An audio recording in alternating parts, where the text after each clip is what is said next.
Welcome to BNEWS Weekly.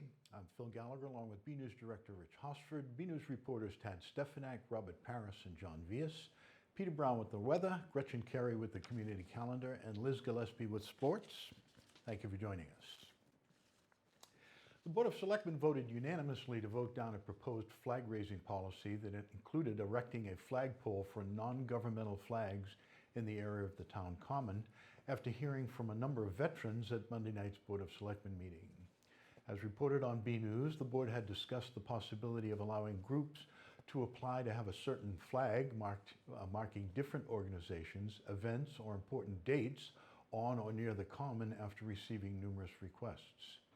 At their last meeting, they talked about the possibility of erecting a new flagpole in the area of the common or allowing flags to be put on the gazebo. On Monday, after discussing the options with Town Council, they determined that having flags on the gazebo would be an issue and that the best course of action was to erect a flagpole in front of the Human Services Building at 33 Center Street if they were to approve the new policy at all. In the course of the discussion, they opened the floor to public comment, and that is when Burlington Veteran Services Director Chris Hannafin, accompanied by a number of veterans in uniform, had their say about the policy.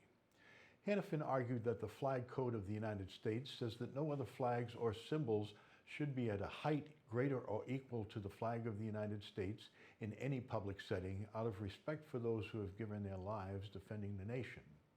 He also pointed out that flags in honor of the branches of the military on the common were paid for with private funds and that using taxpayer money for the raising of non-governmental flags sends a wrong message. Here he is with comments. The way the flag is presented and treated is something that is very serious to the veterans and military community. I bring these facts up to try to demonstrate the position of the veterans community with regard to the American flag, what it represents to them, and also their stance on non-governmental flags receiving positions or prominence of honor on display on government property. Members of the board were receptive to the arguments made by Hannafin and other veterans who spoke against the policy. Selectman Nick Priest, who had had a hand in drafting the proposed policy, said his eyes were open to this perspective by those in attendance. He said that after hearing the veteran speak, he no longer supported the policy he helped write. In the end, the board voted unanimously to vote the policy down. On Wednesday, June 30th, Thomas Browne, a 20-year member of the Burlington Police Department, was sworn in as the new chief in front of a large crowd at Grandview Farm. BNews Director Rich Hosford was there and has this report. I will faithfully and impartially discharge and perform all the duties incumbent upon me as the Chief of Police for the Burlington Police Department. as the Chief of Police for the Burlington Police Department. The Burlington Police Department has a new hand at the helm. On Wednesday, June 30th, newly appointed Chief Thomas Browne was sworn into the top spot in front of a large crowd of fellow officers, family members, town officials, and members of the public. Chief Browne, who has been with the department for 20 years and was made deputy chief in 2018, said being sworn in was a bit of an overwhelming experience. It's a little surreal. It's ecstatic. I am ecstatic over it. It's been a long time coming. You know, when the chief first announced that he was retiring in March, you think you have all this time in the world, and then all of a sudden it's on you like a steam train and he's gone. So I'm looking forward to the challenges. I certainly appreciate his confidence and the town's confidence in me, and I'm looking to do a good job. And I have a great group of people that I'm taking over, and I'm looking forward to what lies ahead, basically. Chief Browne, who comes from a family dedicated to public service, said this was a job he was born for. Well, it's been huge, and it started ever since I was in elementary school. I've always wanted to be a police officer, so I remember even with my parents, it was always about effort.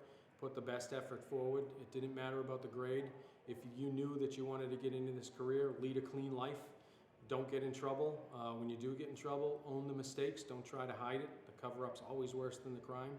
And I had good role models. All of my brothers are older than I am. They all got on the fire department before I got onto the police department. And they basically showed me how you do it. Board of Selectmen Chair Jim Tigas, a recently retired member of the department, said he had the utmost confidence in Chief Browne in his new role. Well, I've had the pleasure of working with Chief Browne over the years, and if I had one word to describe him, I describe him as professional. At every rank he held, he was a professional through and through. He would come to work every day very energetic. And like I said, everything he did was professional.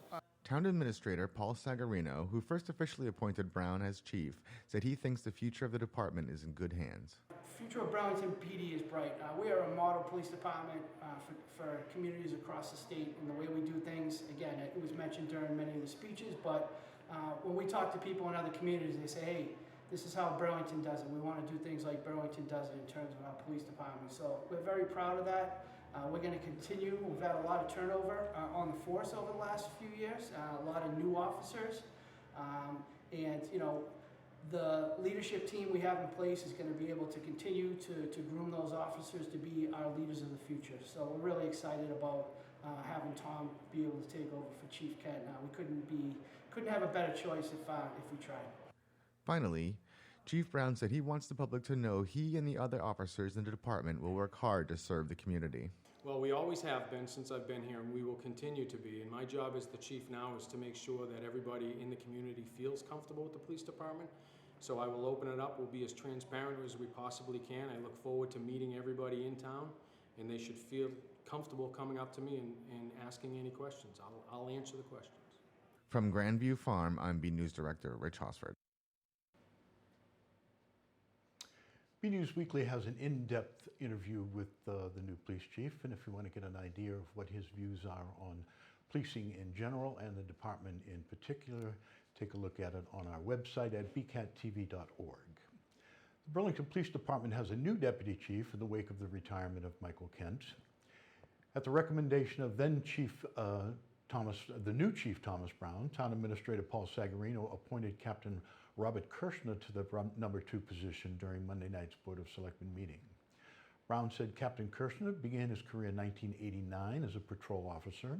While serving in patrol, he was certified speed enforcement instructor and a member of the community policing unit. He was promoted to sergeant in 2002 and served on the overnight shift until he was tasked with supervising the drug unit from 2007 to 2008. He was also the traffic sergeant on a part-time basis from 04 to 07. He has also been in charge of maintaining the town's sex offender registry. He was promoted to lieutenant in 2011, where he served as the officer in charge across all 3 shifts until 2014, when he was assigned to an administrative lieutenant position. In that role, he was in charge of community services, fleet maintenance, licensing and permitting, and the traffic division. He was promoted to captain in 2018, and he's been in charge of overseeing the Operations Bureau on a full-time basis. The operational components under his command include patrol, detectives, traffic, and some of the support services, and he assists with accreditation, recruiting, and hiring, as well as scheduling. Captain Kirshner grew up in Burlington and was a member of the Burlington High School class of '83. He has an associate's degree in business management from Middlesex Community College and a bachelor's from Suffolk University. He also has a master's in criminal justice from Western New England University and is a graduate from the Police Executive Research Forum's Senior Management in Police program. Here is Browne on. One of the most important and well-recognized attributes that I think we can all agree on is that he brings to the position his popularity amongst the community and also within the department. As Chief Kent has told you many times, Captain Kirshner cares about everyone in the department and will continue to be a great asset in all areas of personnel management. Cross and a friendly competition between the Burlington Police Department and Fire Department as they see who can bring in more donations during a blood drive, an annual competition on Wednesday, July 7 at the Hilton Garden Inn in Burlington. BNews Director Rich Hosford has this report. It's once again time to roll up your sleeve and give a donation of life in support of either the Burlington Police or Burlington Fire Department in this year's Battle of the Badges blood drive to support the American Red Cross. We do have a police versus fire blood drive coming up July 7th. So there's a serious blood shortage right now, and if everyone can help us and the fire department out making our blood drive a success on July 7th, that would be great. You can go to the Red Cross website to set up your blood donation appointment.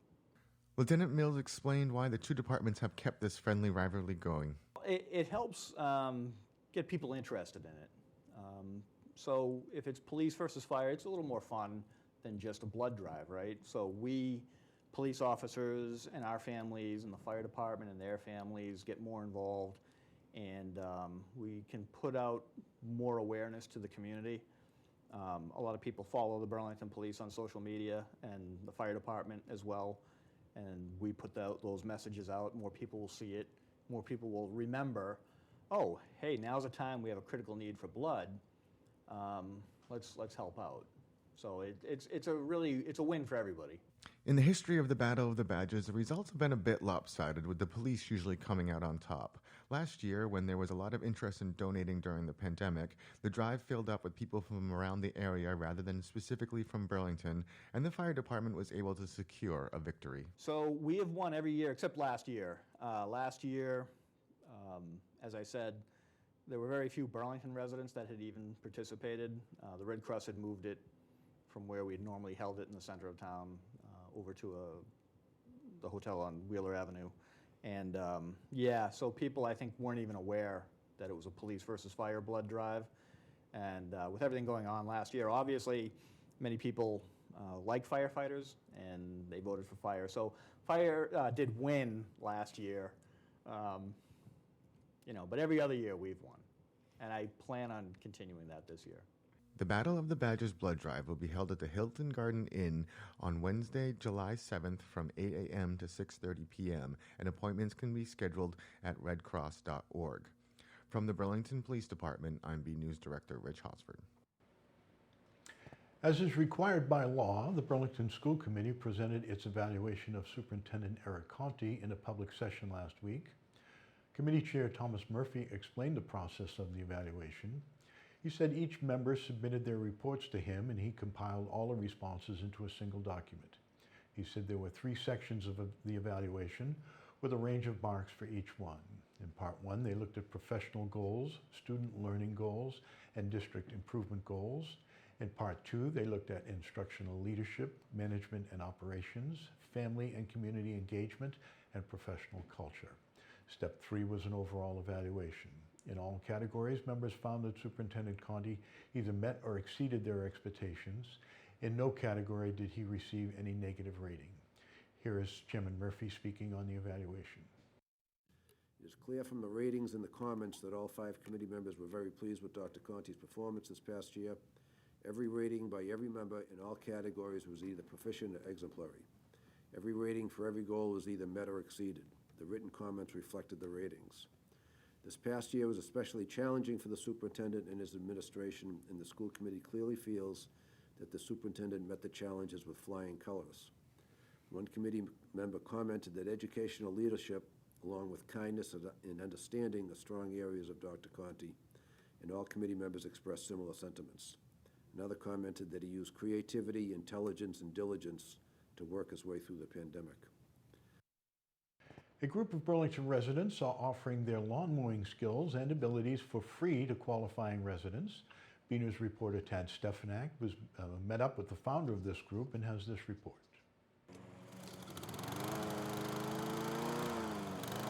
Summer is here, and with it comes the time, effort, and travails of mowing the lawn. Burlington resident Jay Barnes, founder of the Burlington Lawn Mowers Dream Team, is here to the rescue for qualifying households.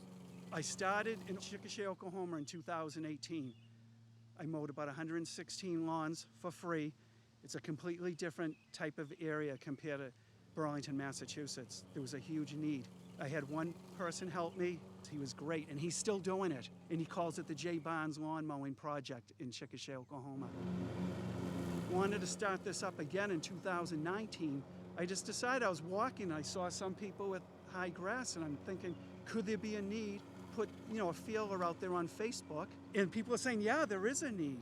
So we try to help at no charge financial distress, the elderly, veterans. We classify it as injured, and single parents. We will mow the lawn for free, no charge. I got involved by my mom was going on Facebook, and we saw an advertisement for mowing, and I have a business just like helping neighbors and mowing in my free time to keep me busy. And we saw the advertisement, and my mom reached out to Jay and asked him if I could join, and he said yeah. We came out, we did a few jobs, and then my dad joined. I mean, it's been fun. The first thing when I see a lawn, I look at what's the condition of it, how much grass is there, how big is it, how long will this require, what are the proper tools that will be needed. And I wanted to stress that the Dream Team consists of 7 volunteers, and they all have more lawn mowing experience than me. Join us, volunteer with us, or give us a chance to prove that we can do the job that's all we're doing. There's no hidden agenda. We're not running for political office. We're not trying to sell anything. Support us in some positive way. From the lawns of Burlington, Massachusetts, I'm BNews reporter Tad Stefanak. People Helping People held their annual Volunteer Appreciation Luncheon in the parking lot of St. Malachy Church as a way of saying thank you to all the dedicated volunteers who helped provide for families in need during the pandemic. BNews reporter John Vias was there and has this look. Over a year has gone by and more people are slowly getting ready to spend time with one another in person again, as People Helping People held their traditional Volunteer Appreciation Luncheon on Saturday, June 19th. Recognizing and thanking their volunteers for all the hard work they put in during this unprecedented time period. While Burlington's local charitable organization has held their luncheon at Grandview Farm in past years, they decided to move it outside on a sunny day in the parking lot of St. Malachy Church. This year, we weren't sure we were going to be able to use Grandview, so we decided to use a parking lot, and St. Malachy's volunteered their parking lot to us, which was great. We also wanted to wait until a lot of the COVID restrictions had been lifted, and we wanted to be outside to make people feel more comfortable. Food was donated by Tuscan Kitchen with treats from Nothing Bundt Cakes, songs performed by BHS student Mackenzie Fine, and beautiful centerpieces from a whole bunch of flowers. We like to support businesses in town, and they like to support us. It's been wonderful. We want to make sure that any of our donations that come to People Helping People really go towards the food and the support for families in need, and not for something like this. And the board of directors donated the gift cards that we raffled off today. People Helping People make sure all their volunteers are recognized and thanked for everything they've done, from collecting canned goods at the food pantry to providing those necessities for many a family in need. It's been a challenge, but everybody pulled through. We helped over 200 families some weeks providing food for those in need. And we're getting back to a little bit more normal because some people are back to work, which is good. But we're also going to provide lunches for children that are doing summer school at Memorial School this year. So we've gotten a grant to help provide the food for that. So it's just very rewarding what we can do for our community. From St. Malachy Church, this is John Vias for BNews Weekly. And you do all this out of love for your neighbor, who in most cases are people you don't even know. So yes, we want to say thank you, as we are humbly grateful for each of you. A proposal by Governor Baker to expand the sales tax holiday from 2 days to 2 months is being received with mixed opinions locally. According to a release from the Baker-Polito administration, state tax revenues for fiscal year 2021 continue to significantly exceed projections, with revenues to date 14.9% above the expected benchmark. This is surprising. This surplus, they argue, should be used to help businesses by expanding the state tax holiday for a full 2 months in August and September. State Rep Ken Gordon, however, said he disagrees with this approach and argues that tax money could be better allocated to help the state, cities, and towns.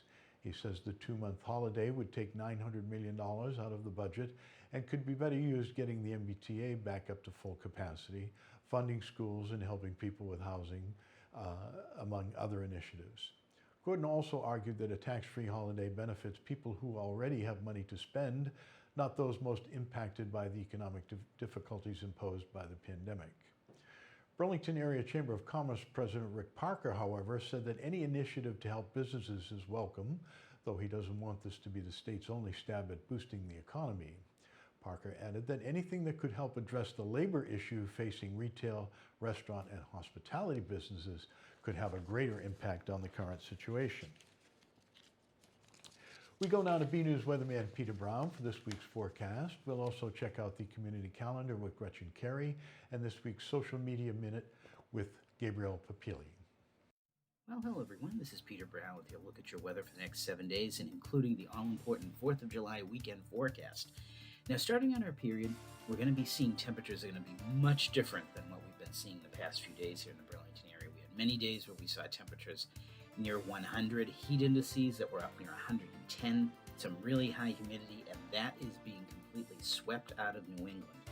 We're actually going to be seeing temperatures as we start out our period on Friday, only in the mid to upper 60s. So you're going to need probably a sweatshirt out there after our body's getting used to this incredibly hot weather that we had for most of June. And as we round out our period getting towards Thursday, our average highs at this time of the year should be around 85, so in the mid to upper 80s, and we're going to be actually a little bit cooler than that, closer to average than will be to start out our period, but again, nothing like the weather that we've been seeing the past couple of days here in Burlington. And of course, as you notice at our sunrise and sunset times, the days are indeed getting a little bit shorter as we head into towards July.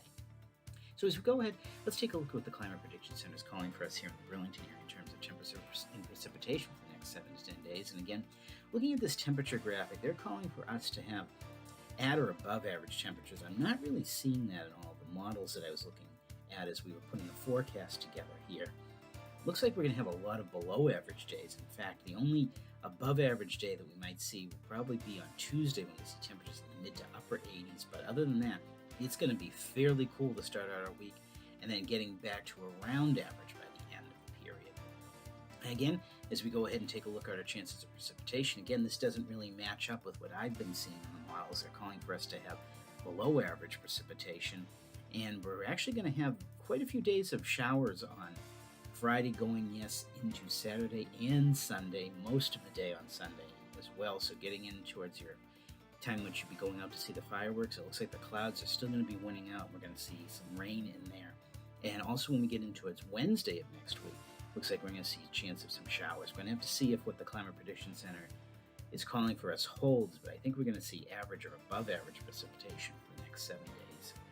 So as we go ahead, let's take a look at that weather coming up again for the next 7 days. And again, starting out on your weekend on Friday, not a great day at all. Temperatures down in the mid to upper 60s. Saturday is going to be even cooler than that. In fact, if you're going to be anywhere near the ocean on Saturday, I wouldn't hazard to guess that temperatures will have a hard time getting above 60. So you're definitely going to need a sweatshirt out there or a jacket, especially after how hot it's been recently. Unfortunately, that unsettled weather is going to continue into Independence Day on Sunday. Looks like it's still going to be pretty cloudy out there and showery, a little bit warm with temperatures up near 70, but definitely nothing like we've been seeing the next few days. In fact, this is reminiscent of what our Memorial Day weekend was like.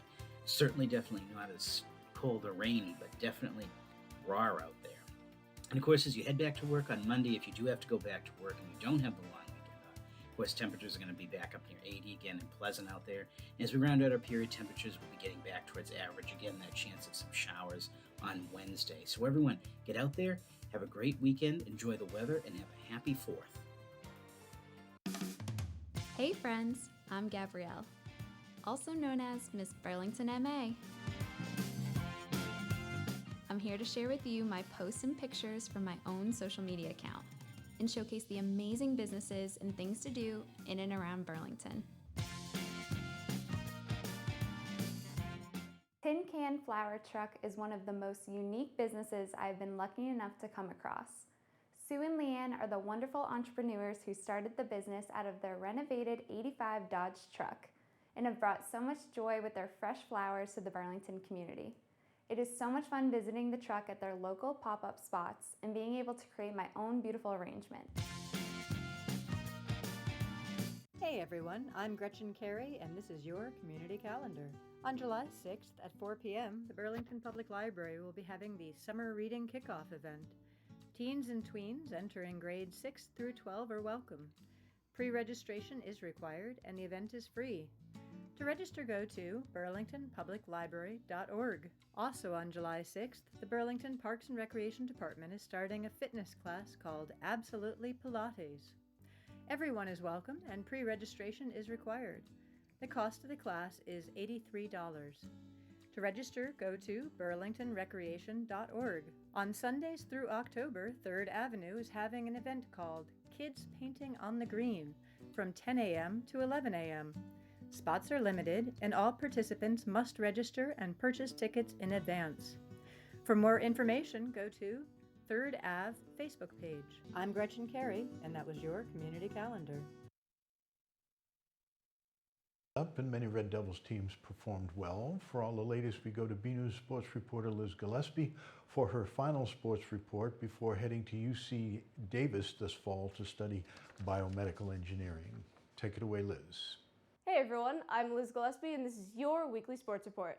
The 2021 Red Devils spring season has officially finished at Burlington High School and we have a few updates.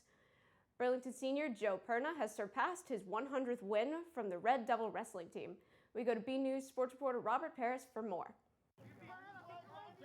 Graduated senior and captain Joe Perna has been on the Red Devil wrestling team throughout his entire high school career.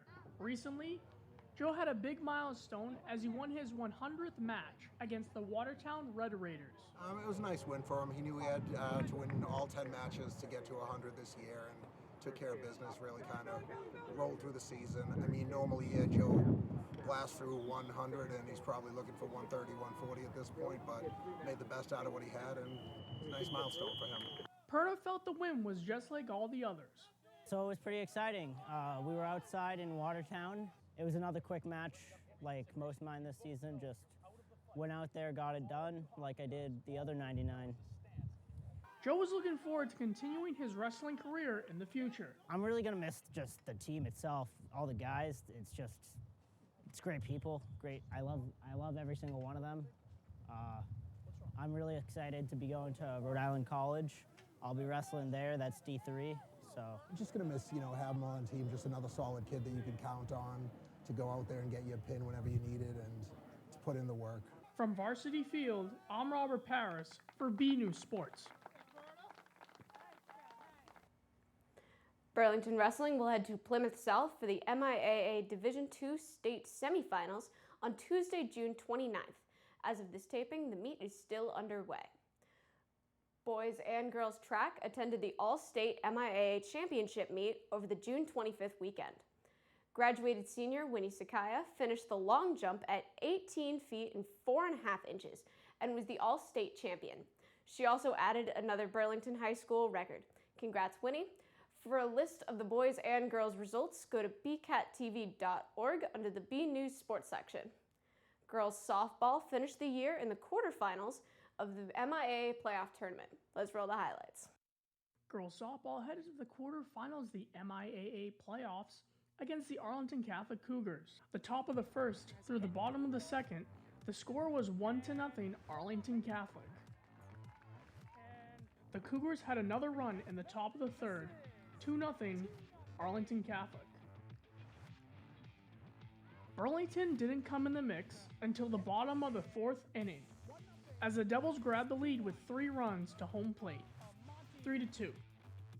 Arlington Catholic tied it up in the top of the fifth, 3-3.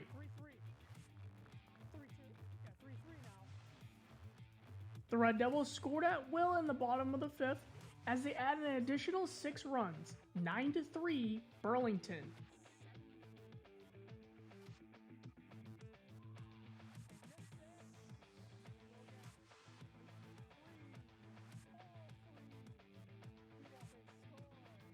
Things took a drastic turn for the Devils as they allowed 8 runs to home plate for the Cougars, giving Arlington Catholic the lead again, 11-9. The final score in the game was 12-9 Cougars. We talked to Coach Farrell after the devastating loss. The fact that we fought the whole time, I'm really proud of this group of girls. We went in losing some really good kids that couldn't come to postseason with us, and that hurt a little bit, but these girls fought, so that was good. The team finished the season at 11-2 and will be losing 6 graduating seniors. For more Red Devil action, go to the B News Sports section at bcattv.org and check out our Twitter page at BNewsSports. And this is my final sports report. Thank you so much for everyone who's been there with me this whole time. I've been B News sports reporter Liz Gillespie, signing off. sports report. The boys wrestling team participated in the state semifinals of the MIAA tournament at Plymouth South. Unfortunately, they lost the meet 55-21 and finished the year at 8-4. Another week, another photo to highlight. This week's photo was Flying High and Fast. It was sent in by Joe Browne of joebrownphotos.com and features 4 U.S.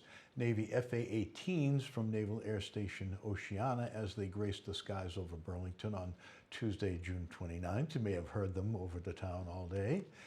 They were performing a flyover for the Red Sox game at Fenway Park. It was a really cool sight for anyone lucky enough to be looking at the skies when they flew over. Thanks for the photo, Joe. We'd like to see your photos. They could be of your spring activities, a family trip, family friends, or everyday moments, whatever you think is interesting and want to share. Email your photos to bcat@bcattv.org with the subject line Photo of the Week. Okay, that's it from the news desk here at BNEWS Weekly. I'm Phil Gallagher along with Rich Hosford, Tad Stefanak, John Vias, Robert Paris, Gretchen Carey, Liz Gillespie, and Peter Browne. Thank you for joining us.